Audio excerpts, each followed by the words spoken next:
What's up? I'm Tyler. And I'm Dakota. And this is the Bourbon and Business Podcast, where we interview successful businessmen and women to let you in on why success doesn't have a single formula to follow. We also have a little bourbon tasting along the way because why not? Why not? So guys, please enjoy this episode and let us know your thoughts at Bourbon and Business Podcast on Instagram.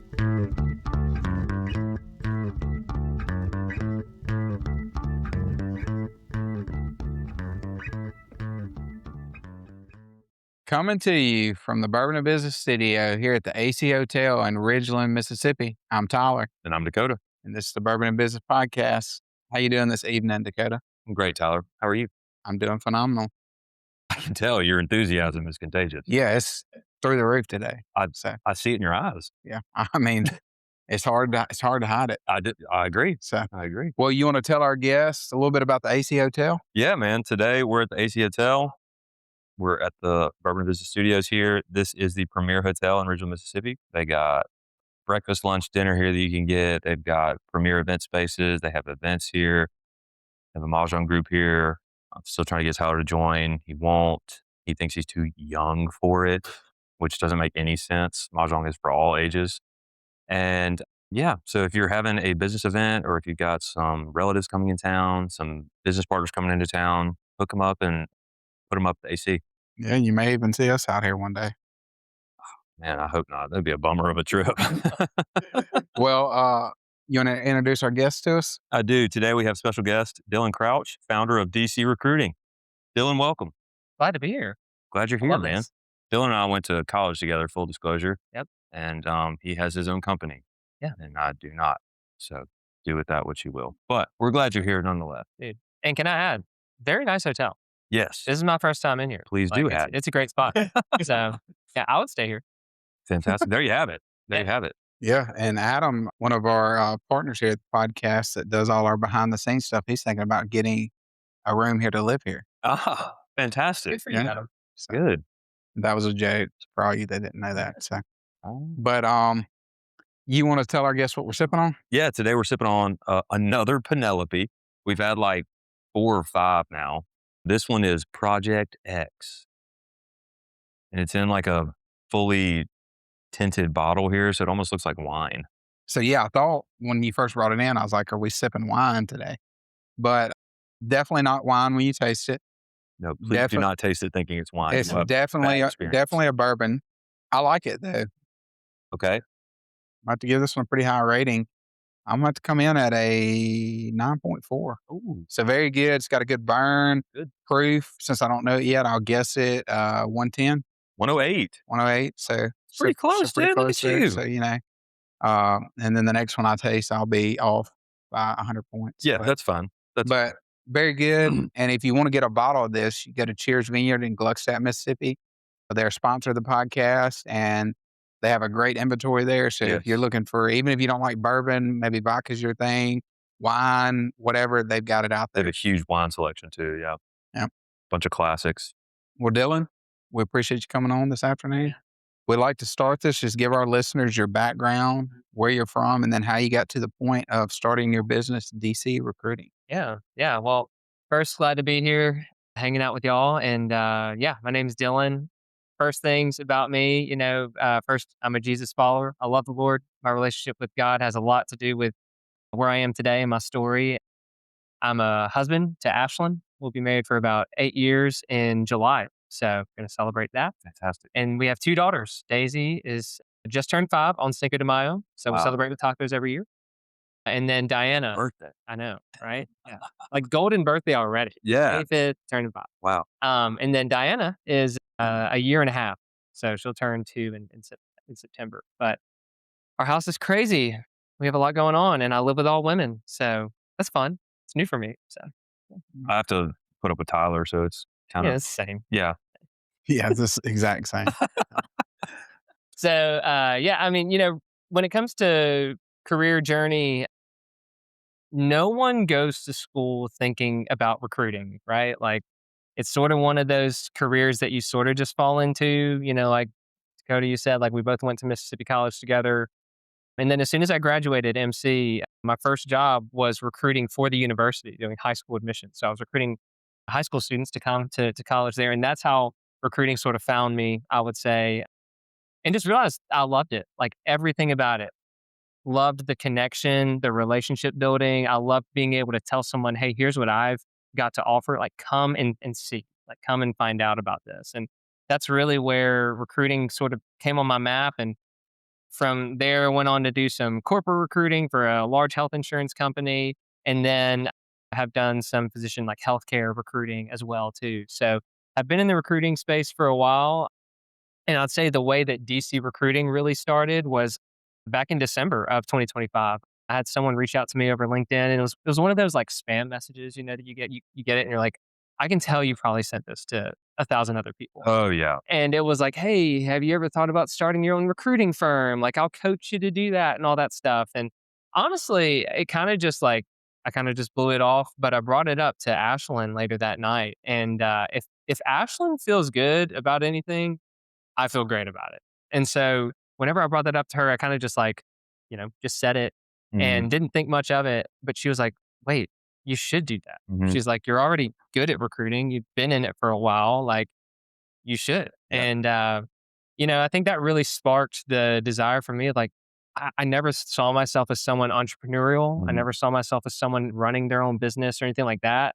But, and that's where I think it just goes back to like, I felt like at this moment where we are in our family in this season, like it just felt like God was saying, this is what you should take a step towards. And I think what's been really cool has been since December, landed my first client. And then we got that placement. After that, got a second client. After that, got a third, got a fourth. And it's Wow. just grown and Yeah. just have felt the favor of God on this business, like really his hand in a way that I haven't ever experienced before. People calling me and saying, hey, we want you to do this because someone else pointed you out to us. Wow. And I just never thought like that would be a thing. And, it's been really exciting and I'm trying to hold it open handed. I'm Yeah. like, God, whatever you want to do with this, like you do it. Mhm. And I've just seen him bless it and that's been really cool. That's awesome, dude. I don't think there's a better compliment, especially as a business owner, for a client referral to say, hey, somebody told us that you're the guy. Yeah. Like you're the person we have to go to for this, Yeah. for this need. That's all about Mississippi too. Yeah, It's like, true. it's all about word of mouth here. And if you have a strong network, if you know people and they trust you, like Mhm. that gets rewarded. Yep. If you honor other people, they will honor you. Yeah. And like, that's what I feel like we're seeing. Tyler preaches that on this podcast. Yeah, and I mean, to piggyback off that, to be successful long term, you're experiencing this, which speaks volumes about you on the front end, the referrals coming in. But a lot of times, to be honest, it takes years to Mhm. build that and to get the referrals coming in. But to be successful long term, you have to have those referral partners. And the way you get those is by your body of work. What you do over time is going to really dictate whether someone's going to send a client to you Yeah. or not. So. Yeah. And you have to have multiple referral partners too. You can't just have one. I mean, if you just bank everything on one, if that one company or that one client or that one referral goes away, then you're done. Yeah. You gotta think about different streams Right. from that standpoint. Well, let's talk a little bit about recruiting in 2026. Mhm. So, obviously, it's a lot different than it was in even 2022. What is the preferred method when you're going out looking for potential candidates? How do you find them? I think there are specific platforms for specific positions, what you're looking for. The more specialized the role, there's probably going to be a platform for that.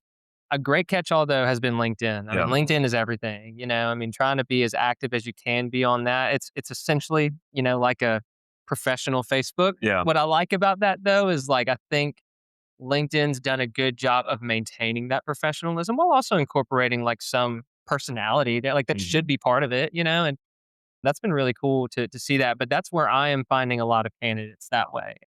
I found jobs through that platform, so that's been really good. But also, there are other postings like, I don't have any problems with Indeed or anything like that.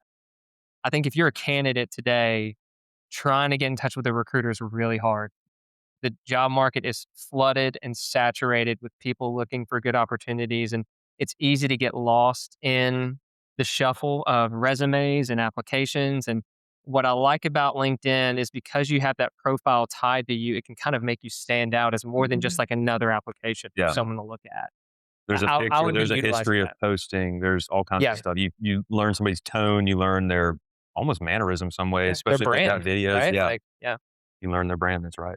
Well, let's reverse that question to the people that maybe are looking for jobs and they're trying to get recruited. They're trying to find a career. What should they be doing Yeah. It's the secret sauce.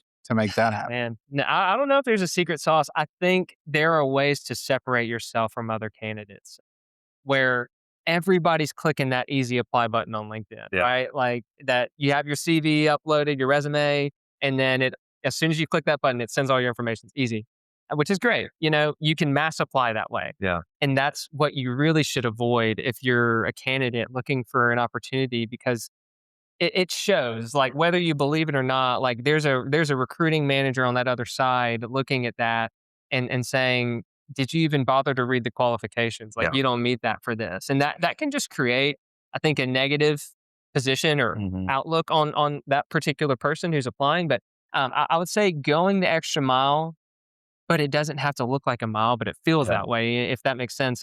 Man, I've had people reach out to me, and what they did was they applied for a position and then they just sent me a message saying, hey, I'm interested in this role. They connected with me on LinkedIn and sent me a message.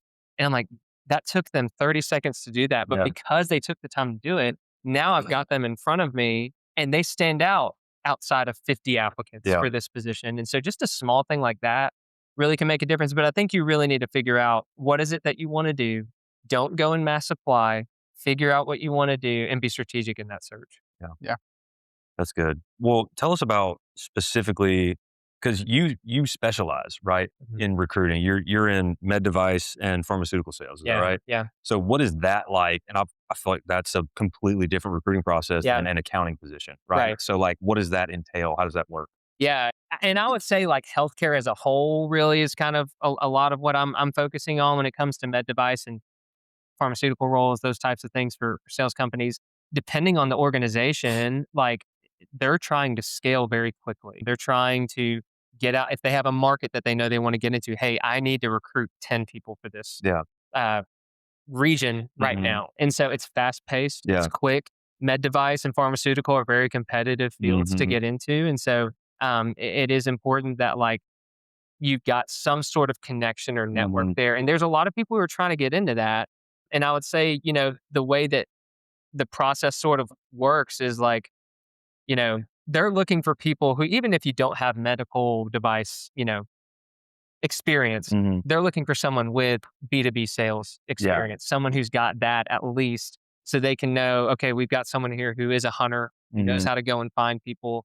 And so I think that experience is going to be helpful for them, but also it's a highly network driven industry where, like, you need to know somebody. And if you're going to interview well, you need to know the industry. You need to know the space, because these people are talking with physicians and specialties all day, very highly Surgeons, educated people who don't have a lot of time. And so you better make the most of it.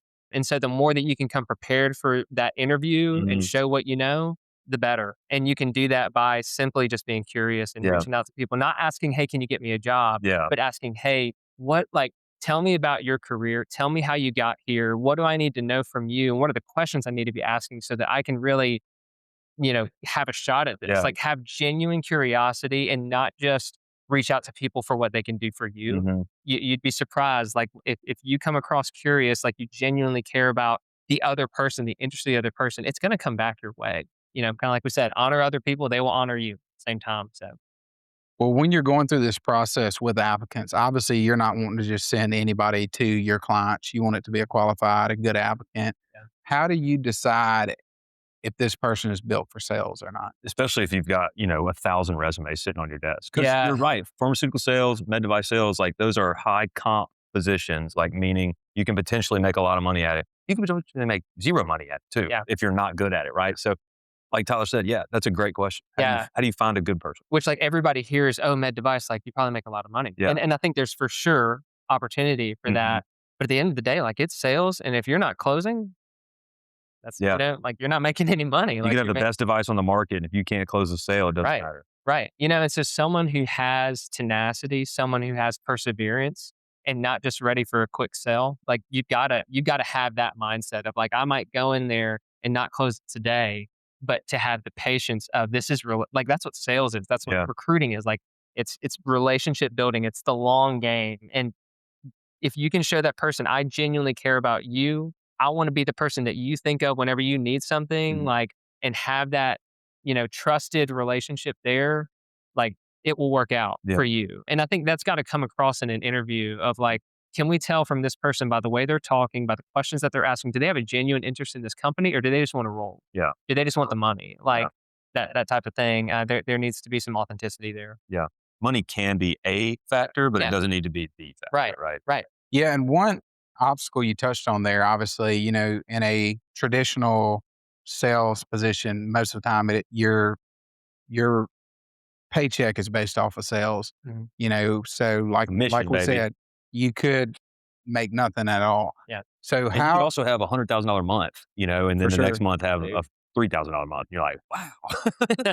Tumbling quick, But how do you, with these applicants, get them, I guess, past the point of, a lot of times they're coming out of college and they're like, okay, I'm expecting this high salary as soon as I come out of college. And, the reality of that is, wanting that and the reality of that are two different things. How do you bridge that gap for them to say, hey, if you're able to come in and you're able to work hard, like this is where you can get, but it's going to take the work hard part to get there. Yeah. And I think the shift really happened after COVID, where it went from what do I need to give to this company versus what is this company going to do for me now? And in the candidates world, and I'm not speaking for everybody, but like, I think the general mindset is like, what's this company going to do for me? And I agree with some of that. Like, I think for sure, like you're giving a lot of your time to this organization. There should be benefit for you. There should be work-life balance. You should be paid fairly, all those things.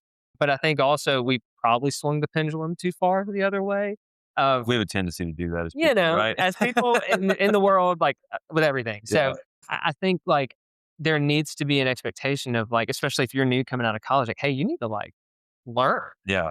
You need to learn not just the role, but you need to learn how to be a professional in general, which like it's hard to learn when you're in college. Like you're just going to class or staying up till midnight, then waking up for an 8 a.m., Show like up whatever you want to wear. That's it. Yeah. Flip-flops. So like there needs to be like an expectation, a learning curve for that. Time to mature, like just as a professional, as an adult. So I think there has to be that foundation. And then also there needs to be like some patience of like, if I'm in sales, like I'm playing the long game. Like I'm not going to get rich quick. And even in medical device, like where you can make good money, like even in your first year, like have a strong base, have a strong commission plan on top of that, sell well. Like I think that's possible. There needs to be an expectation. Like I'm going to be, faithful in this and trust the process. Like that's going to pay off. I'm not saying you got to give your life to your first company that you sign with or anything like that, but I think there should be an expectation of like, no, I really want to give this a go. And if I'm going to give it a proper go, a proper shot, like I need to give time to that. Yeah. And I think that's such a key thing because you see so many, I work in the sales world, I work in insurance, and you see so many people that start off and they hit the ground running, they're doing great. But, on the front end, you tell them, hey, it's going to take you 3 to 5 years to really get to where you want to be at. You have a couple one-off wins or something, For sure. Yeah. And but so many people stop short. They're right at the finish line. Yeah. And when I say the finish line, like obviously not the finish line, but they're right at the finish line of where they want to be. To be like established. Right. Yeah. But they stop short right before that. What can companies do to, I guess, better equip those people to realize, hey, if you just put the work in just a little bit longer, you're going to get to where you be at, and not jump ship for a salary that they're going to be stuck at for the next 20 years of their life? If we're speaking from a sales role, obviously, being able to provide maybe some numbers of like, not, don't give anyone's name, but like, hey, here's a guy who started out 3 years ago. Here's where he's at today, and that took 3 years. Like 3 years doesn't sound that long when you say it, but when you're living it every day and you're going into the OR, and you're trying to pitch another doctor and like, it's not or whatever, it's going slower than you want it to go. Like that can feel like a long time. But if you can provide like some real numbers, because that's what people want, is they want just authenticity. Like, don't tell me an OTE that's going to be $300,000 out of like realistic expectations. On target earnings for our non-millennial Gen Z. Yes. On target earnings. So like base plus commission, like don't be careful with that range, because that's what people, if they see it, like they're going to expect that. And then they're going to feel like a failure if they're not meeting it. Yeah. I think have set proper expectations as an employer, as a hiring manager, of here's what it's actually going to look like for you, your ramp up period, your year 1, year 2, here are the target expectations we're thinking about for you. How big of a role do mentors play in that first, 1 to 3 years for these new sales positions. I would say huge. And not just in this role, I would say in general, like Yeah. whatever you're doing, like to have someone who has the experience and has gone before you, even if they're just 1 or 2 steps ahead of just Mhm. someone that you can, if you're having a hard day or you're struggling or you're frustrated, you're about to quit, like to have someone soberly say to you, don't do that right now. Like, don't Yeah. make an emotional decision, or like just someone who can guide you along the process. Like I would say that's really important to have that mentorship in any position that you're in. But yes, in sales for sure. And I wanted to say, like, too, like, I've been there. Yeah. You Yeah. know, like just having a friend in your corner almost. And they don't have to be like a friend, even outside of work, or like an acquaintance at your work that's a relationship where you can say, like, look, Tyler, I just had a hard day, man. I had this contract that fell through and this one fell through. And you're like, oh, man, I've been there. Do you know why they fell through? And I'm like, no, I didn't even think about that. I was so upset this contract fell through. Walk through the situation, right? And it's like, oh, actually, that one's salvageable. All you had to do was say this and this to the surgeon. He just said, okay, cool, or she. Well, and I think too, some of that is on the employee as well. You're in a position to become, you're working to become successful, but also don't forget you have the ability to seek out those mentors too. Look in your company and see who is the top performer. Mm-hmm. Call them. Hey, what are you doing? You know, could I meet with you once a month? Pick your brain on things that I'm wanting to do. Anything you can do to sharpen that skill set Mhm. that you have. Like you said, a lot of people are coming straight out of college. You don't know everything. Yep. And the person that's been there 20 years doesn't know everything. So constantly learning, how can I make myself better? And if you're able to do that over a long period of time, you can be successful. Right. And I think that's such a key thing, especially for younger people coming into the workforce. No one expects you to know everything on day one. No. So what they do expect you to do is to be able to figure out things. Yeah. And part of that is asking other people. And that's a big challenge right now for some people. There's always reports and stuff coming out, and like as generations have progressed, like it's increasingly becoming more of a theme. I feel like for people to like not have that figure it out mentality, because we all grow up in different efficiencies based on our generations, right? And like I think millennials will call it the microwave generation because like we were used to like we had microwave meals and then delivery came out and like all these things started happening and now there's DoorDash and it's like you didn't have to wait on food anymore. You didn't have to go get it, like it just comes straight to you and you pay a premium for that. But that's hard to wrap your mind around that sometimes. But at the same time too, like nobody comes out of school and is just that hunter like you talked about. Like you can have that mentality and not be known as that person, right? So like you have to train that instinct in you. You have to utilize that instinct to do what Tyler was talking about, which is seeking out a mentor, going and getting it. Like the people who are the best salespeople did that. Like they learned. Yeah. They said, what am I bad at? Who's good at it? I'll learn from them.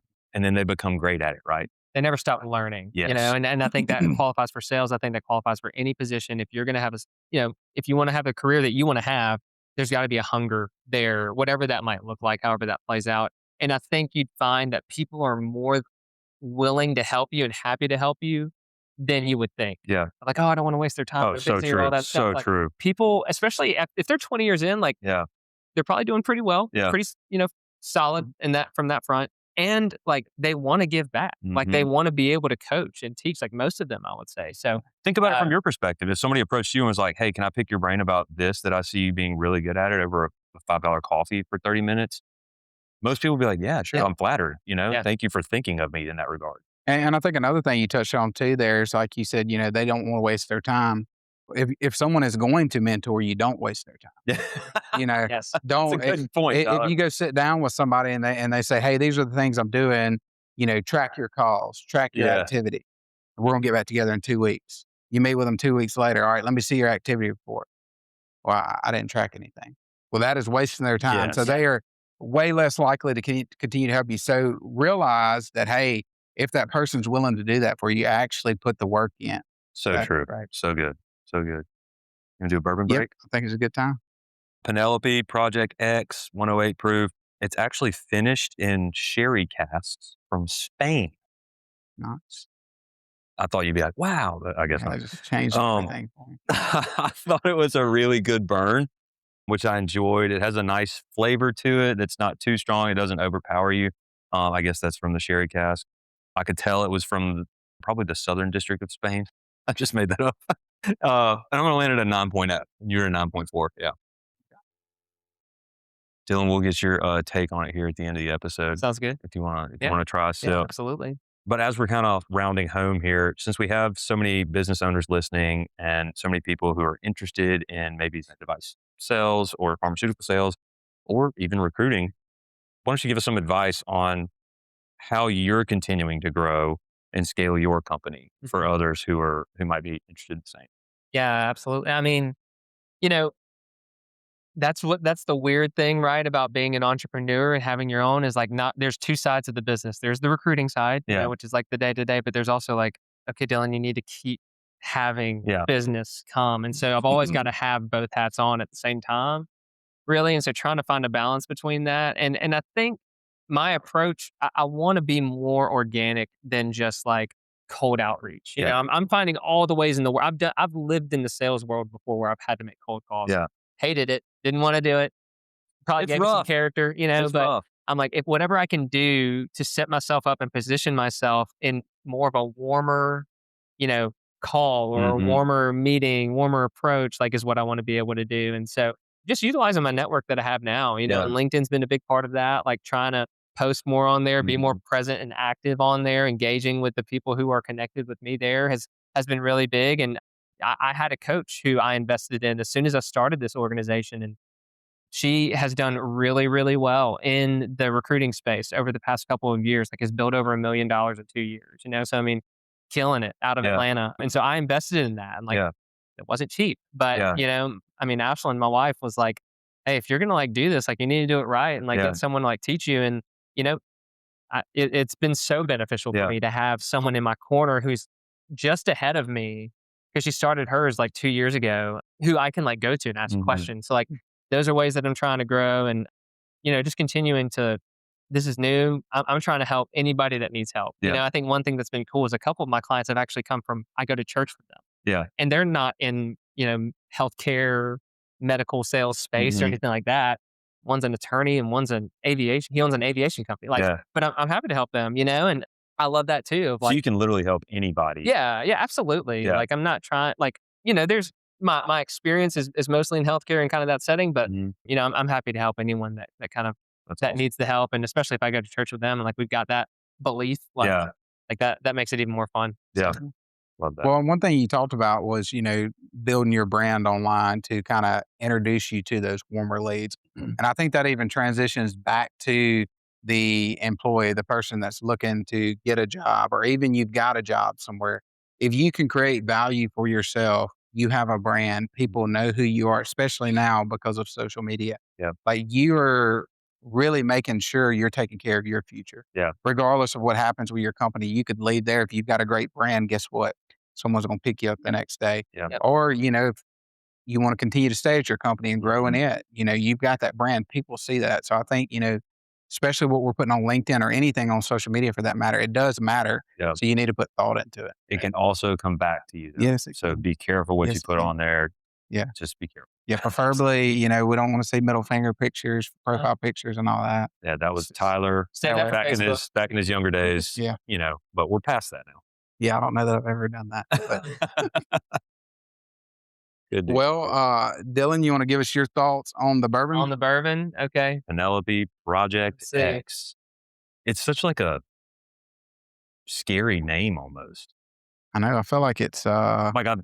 I don't know. I was kind of like, man, am I going to be okay drinking this? Dude. Project X.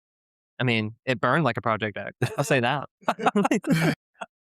Anyway, Dylan, what are your thoughts? Can I say that I don't like bourbon on this podcast? Yeah, for sure. Yeah, I am not a bourbon guy. And I think it confirmed I hated that. I don't know if I can say that on here. Well, we won't go based off his opinion since he does not like bourbon. Bourbon's not for everybody. You still need to check out Cheers, though, because they have a bunch of other stuff, too. They've got wines, tequilas, vodkas, gin. Tyler doesn't like gin. That's okay. They still have it there, you know. Plenty of good things there. Not everything is for everyone, right? Yeah. Well, Dylan, if somebody's thinking to themselves like, hey, I'm looking for a new job. I need something different. I need a change. How do they reach out to you? Yeah, LinkedIn. Like I said, Dylan Crouch. Just search me. You'll probably see me come up. And then I've got my own recruiting website as well, dcrecruiting.co. They can reach out to me that way. Or my email is dylan@dcrecruiting.co. DYLAN. Fantastic. Perfect.